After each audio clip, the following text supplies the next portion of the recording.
Nasaan po si Lola? Inaantok daw siya, baka nagpapahinga.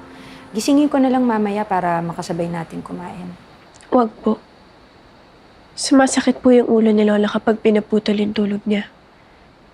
Gigising naman din po yun mamaya mag-isa. Nag-order nga pala ako ng Japanese. Sabi kasi ng lola mo, paborito mo daw yung ramen na may ajitsuka tamago. Nag-order din ako nung salmon sashimi, tsaka ng tuna sashimi. Hindi po ako kumakain ng mga hilaw na pagkain. Sensitive po yung sikmura ko.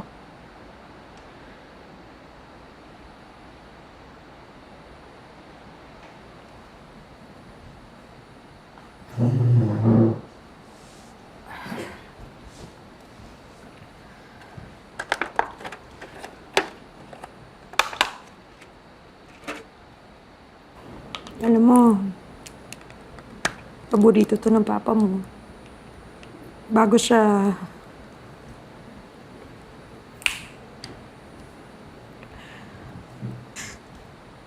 Ngayon lang, kasi ako ulit kakain ito.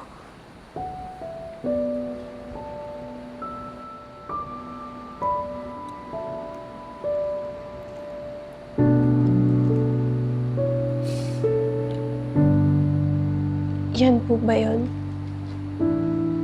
Yung sashimi.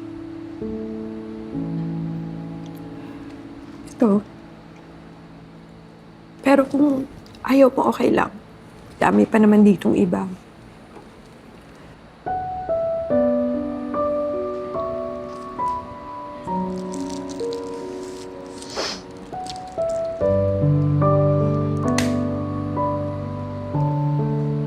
Hindi ko po kasi nakilala si Papa.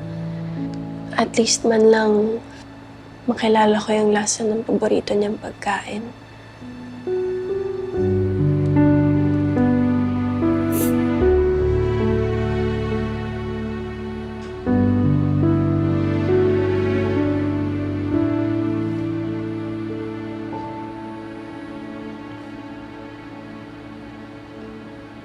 Ma?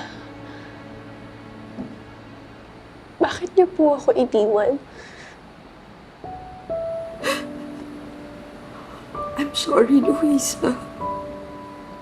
Alam ko, wala akong pwedeng sabihin na tama para i-explain yung ginawa ko. Alam ko mali yung ginawa ko. Nung namatay kasi yung papa mo, sobra ako nasaktan. Hindi ko alam ang gagawin ko. Umabot sa point na gusto kong kalimutan lahat ng pinagsamahan namin. Para lang magkaroon ng lakas na bumangon sa umaga. Nung na-meet ko si Dan, karoon ako ng pagkakataon na magsimula muli. Alam kong naging selfish ako, anak. Iniwan kita sa lola mo. Habang naghihilom ako, wala kang kasalanan. Wala kang kasalanan, anak. Sobra lang talaga ako nasaktan sa pagkawala ng papa mo. Hindi kita nadala. Pero sobrang sakit din po mawalan ng magulang, Ma. Sobra.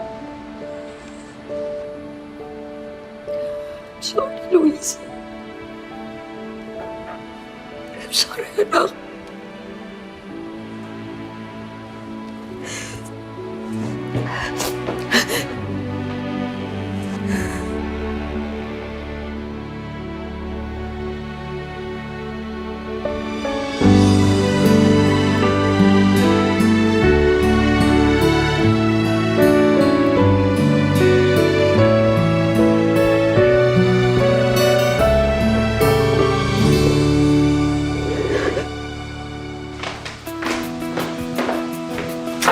Thanks, Ma. Ha? Sabi ko naman sa'yo, huwag ka nang magluto. Anong oras, no? Malilate ka sa flight mo. Okay, basta para sa'yo. Tama, Lisa na. Bilisan mo na. Ma, baka maiiwan ka na yung plano. Eh, di maiwan kung maiiwan. Madali naman mag-rebook eh. Ma, naka 2 times ka na mag-rebook. Mauubos savings mo kaka-rebook ng flight. Kaka-extend mo ng bakasyon dito. Bakit? Nagsasawa ka na sa mama mo. Ma, hindi. Pero, may mga kapatid po kasi ako.